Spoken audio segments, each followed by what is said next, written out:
नमस्कार साथियों, स्वागत है आप सभी का। तो आज की क्लास में हिंदी व्याकरण से पूछे जाने वाले प्रश्नों के बारे में पढ़ेंगे। तो आज की क्लास आप सभी के लिए काफ़ी महत्वपूर्ण होने वाली है, तो आप सभी वीडियो को ध्यान से जरूर देखिएगा। और जो भी विद्यार्थी चैनल पर नए हैं, पहली बार क्लास ले रहे हैं, चैनल को सब्सक्राइब जरूर कर लें, क्योंकि इसी तरह के प्रश्न चैनल पर डेली कराए जा रहे हैं, तो आप सभी चैनल से जुड़ सकते हैं। तो चलिए वीडियो को शुरू करते हैं और देखते हैं पहला प्रश्न। तो देखिए, पहला प्रश्न है, जिन स्वरों के उच्चारण में जीवा समान अवस्था में रहती है वह कहलाते हैं। ऑप्शन ए अग्र स्वर, बी मध्य स्वर, सी पश्च स्वर या डी इनमें से कोई नहीं। तो देखिए, जिन स्वरों के उच्चारण में जीवा समान अवस्था में रहती है या जीवा का मध्य भाग सक्रिय रहता है वह क्या कहलाते हैं। तो राइट आंसर याद रखिएगा, मध्य स्वर कहलाते हैं। ऑप्शन बी राइट आंसर यहाँ पर हो जाएगा। अगला प्रश्न है, जिन व्यंजन ध्वनि के उच्चारण में जीवा के पिछले भाग से कोमल तालु का स्पर्श होता है वह व्यंजन क्या कहलाते हैं। ऑप्शन ए तालव्य व्यंजन, बी मूर्धन्य व्यंजन, सी कंठ्य व्यंजन या डी दंत्य व्यंजन। तो देखिए, जीवा के पिछले भाग से कोमल तालु का स्पर्श होता है तो वह व्यंजन कहलाते हैं कंठ्य व्यंजन। ऑप्शन सी यहाँ पर राइट आंसर होगा। याद कर लीजिए, परीक्षा के लिए अच्छा प्रश्न है कि जिन व्यंजन ध्वनि के उच्चारण में जीवा के पिछले भाग से कोमल तालु का स्पर्श हो वह व्यंजन कंठ्य व्यंजन कहलाते हैं। क्लियर है आपको। अगला प्रश्न है, कैंची किस भाषा का शब्द होगा। ऑप्शन ए अरबी, बी फारसी, सी तुर्की या डी पुर्तगाली। कैंची किस भाषा का शब्द है। तो राइट आंसर यहाँ पर होगा ऑप्शन सी तुर्की भाषा का। कैंची किस भाषा का शब्द है, तुर्की भाषा का। याद रखिएगा। नेक्स्ट क्वेश्चन है, सुधा का अनेकार्थक शब्द क्या होगा। ऑप्शन ए अमृत पानी, प्राण प्रियतम या सेना शक्ति, बादल या बिजली। तो देखिए, सुधा का अनेकार्थक शब्द क्या होगा। तो राइट आंसर यहाँ पर होगा ऑप्शन ए। याद रखिए, सुधा का अनेकार्थक शब्द होता है अमृत और पानी।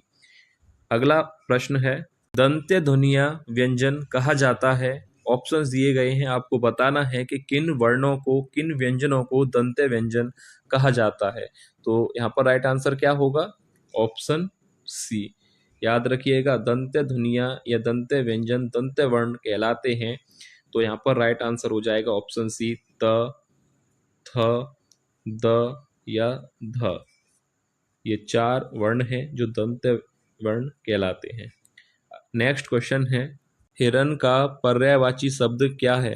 ऑप्शन ए नाग, बी कुंजर, सी सारंग या डी हरि। तो राइट आंसर क्या होगा, हिरण का पर्यायवाची शब्द क्या होता है।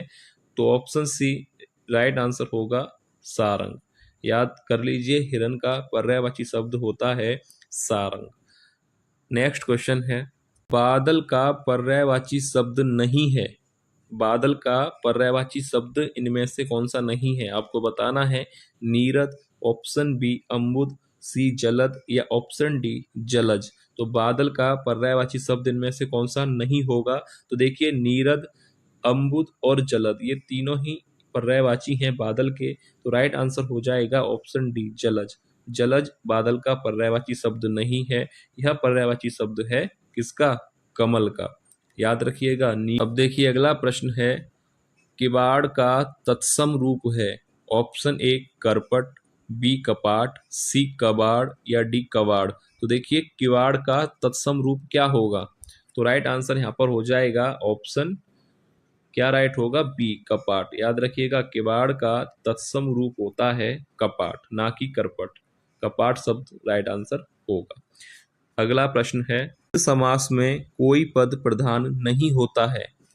ऑप्शंस दिए गए हैं, अव्ययी भाव समास, बी बहुब्रीहि समास, सी तत्पुरुष समास या ऑप्शन डी कर्मधारय समास। तो किस समास में कोई भी पद प्रधान नहीं होता। तो राइट आंसर यहाँ पर हो जाएगा ऑप्शन बी बहुब्रीहि समास। ऑप्शन बी यहाँ पर राइट आंसर हो जाएगा। नेक्स्ट क्वेश्चन है, स्टेशन किस भाषा का शब्द है। ऑप्शन ए अरबी, बी अंग्रेजी, सी डच या ऑप्शन डी फ्रेंच। तो देखिए, स्टेशन शब्द जो है किस भाषा का है।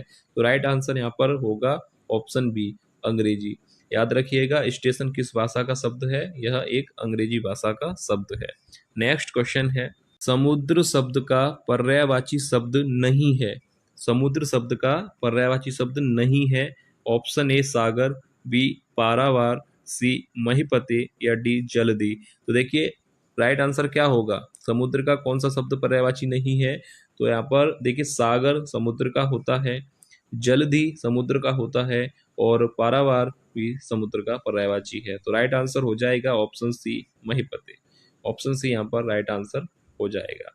नेक्स्ट क्वेश्चन है, सर्प का पर्यायवाची शब्द होगा ऑप्शन ए रिपु, बी अहि, सी नियति या डी मृग। तो राइट आंसर क्या होगा, सर्प का पर्यायवाची शब्द इनमें से कौन सा है, तो ऑप्शन राइट होगा ऑप्शन बी अहि।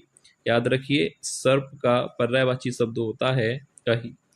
नेक्स्ट क्वेश्चन है, सितार बज रहा था वाक्य में कौन सा काल है, ऑप्शन ए पूर्ण भूत, बी संदिग्ध भूत या सी अपूर्ण भूतकाल या ऑप्शन डी सामान्य भूतकाल। तो देखिए वाक्य को पहले आप अच्छी तरह से पढ़िए कि सितार बज रहा था वाक्य में कौन सा काल होगा, तो यहाँ पर राइट आंसर क्या होगा कि सितार बज रहा था, तो यहाँ पर अपूर्ण भूतकाल होगा। ऑप्शन सी राइट आंसर होगा। सितार बज रहा था इस वाक्य में काल होगा अपूर्ण भूतकाल, ना कि संदिग्ध और ना ही सामान्य और ना ही पूर्ण। अपूर्ण भूतकाल बिल्कुल सही आंसर होगा। नेक्स्ट क्वेश्चन है, माहवार का पर्यायवाची शब्द होगा ऑप्शन ए महावर, बी मंगलवार, सी प्रतिमाह या डी महापद। तो देखिए महावार का पर्यायवाची शब्द क्या होगा, तो सही उत्तर हो जाएगा इस प्रश्न का ऑप्शन सी प्रतिमा। याद रखिएगा महावार का पर्यायवाची शब्द होता है प्रतिमा। ऑप्शन सी राइट आंसर होगा।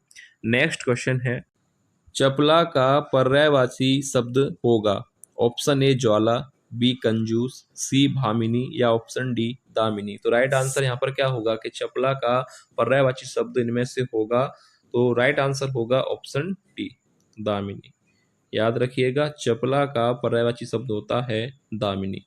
नेक्स्ट क्वेश्चन है, यथार्थ का विलोम शब्द क्या होगा, ऑप्शन ए उड़ान, बी कल्पना, सी स्वप्न या डी विचार। तो राइट आंसर क्या होगा, यथार्थ का विलोम शब्द क्या होगा, तो यहाँ पर राइट आंसर हो जाएगा ऑप्शन बी कल्पना। यथार्थ का मतलब होता है वास्तविक और वास्तविक का विलोम होता है काल्पनिक। तो ऑप्शन बी यहाँ पर राइट आंसर होगा कल्पना। नेक्स्ट क्वेश्चन है, के लिए किस कारक का चिन्ह है, के लिए किस कारक का चिन्ह है, ऑप्शन ए कर्म कारक, बी संप्रदान कारक या सी संबंध कारक या डी करण कारक। तो आपको बताना है कि के लिए जो है किस कारक का चिन्ह है, तो राइट आंसर यहाँ पर क्या होगा, ऑप्शन बी यहाँ पर बिल्कुल सही आंसर हो जाएगा, संप्रदान कारक का चिन्ह है के लिए। नेक्स्ट क्वेश्चन है, इंद्र का पर्यायवाची शब्द होगा option A Purandar, B Mahesh, C Maheshwar या डी देवासुर।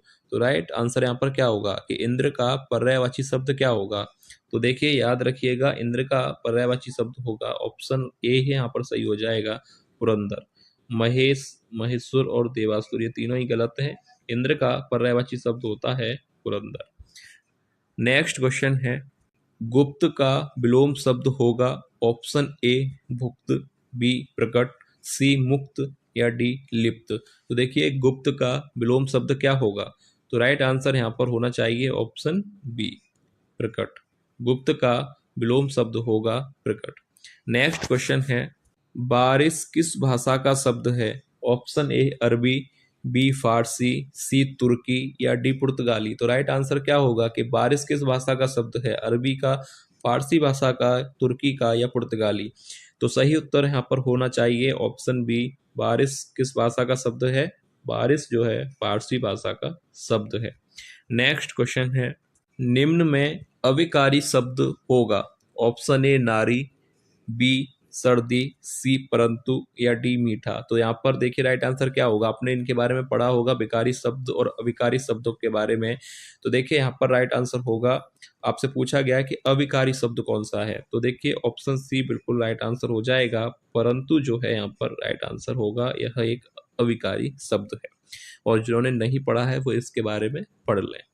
नेक्स्ट क्वेश्चन है, तरंग का पर्यायवाची शब्द होगा ऑप्शन ए छीड़, बी काया, सी उर्मी या डी प्रतिकृति। तरंग का सही पर्यायवाची शब्द यहाँ पर क्या है, तो देखिए छीड़ काया, उर्मी और प्रतिकृति। तो देखिए सही उत्तर याद रखिएगा, तरंग का पर्यायवाची शब्द उर्मी होता है, तो ऑप्शन सी बिल्कुल सही आंसर होगा। उर्मी जो है तरंग का पर्यायवाची शब्द है। नेक्स्ट क्वेश्चन है, हाथ का पर्यायवाची शब्द क्या है? ऑप्शन ए हस्ती, बी कुरंग, सी भुजंग या डी कर। हाथ का पर्यायवाची शब्द, तो देखिए सही आंसर यहाँ पर क्या होगा? तो हाथ का पर्यायवाची शब्द आपसे पूछा गया है, तो ऑप्शन ए गलत है, कुरंग गलत है, ऑप्शन सी भी गलत है। तो राइट आंसर हो जाएगा ऑप्शन डी कर।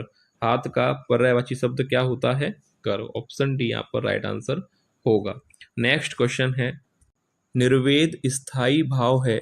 ऑप्शन ए करुण रस का, बी शांत रस का, सी अद्भुत रस का या डी हास्य रस का। तो राइट आंसर यहाँ पर क्या होगा कि निर्वेद स्थायी भाव है किसका? करुण रस का, शांत रस, अद्भुत रस या हास्य रस। तो देखिए राइट आंसर ऑप्शन बी होगा, निर्वेद स्थायी भाव है शांत रस का। बिल्कुल सही आंसर होगा ऑप्शन बी। स्थायी भावों के बारे में आप पढ़ लीजिएगा। जैसे यहाँ पर देखिए करुण रस का, तो करुण रस का स्थायी भाव होता है, मैं आपको बता दूं, करुण रस का स्थायी भाव होता है शोक। करुण रस का स्थायी भाव होता है शोक। शांत रस का होता है निर्वेद, आपने अभी देखा। अद्भुत रस का होता है आश्चर्य। याद रखिएगा क्योंकि इन पे प्रश्न बन जाता है और एक एक प्रश्न परीक्षा के लिए काफी महत्वपूर्ण है। हास्य रस का स्थायी भाव क्या होगा? तो देखिए हास्य रस का स्थायी भाव होगा हास। एक बार इन सब के बारे में आप पढ़ लीजिएगा, और भी हैं। और तो निर्वेद का स्थायी भाव क्या होगा? निर्वेद स्थायी भाव है किसका? है शांत रस का। नेक्स्ट क्वेश्चन है, गांठ का पूरा मुहावरे का अर्थ है? ऑप्शन ए बेईमान, बी लापरवाह, सी ईमानदार या ऑप्शन डी मालदार। तो देखिए गांठ का पूरा इस मुहावरे का सही अर्थ क्या है? तो ये वीडियो का लास्ट प्रश्न है और यह एक टेस्ट प्रश्न है जो आप लोगों के लिए दिया जा रहा है। हर वीडियो में एक प्रश्न दिया जाता है आपको, तो ये जो प्रश्न है वो आपको बताना है कि गांठ का पूरा मुहावरे का सही अर्थ क्या होगा। तो जो भी राइट आंसर हो आप लोग कमेंट करके बताइएगा। और वीडियो अगर आपको पसंद आया है तो वीडियो को लाइक कीजिएगा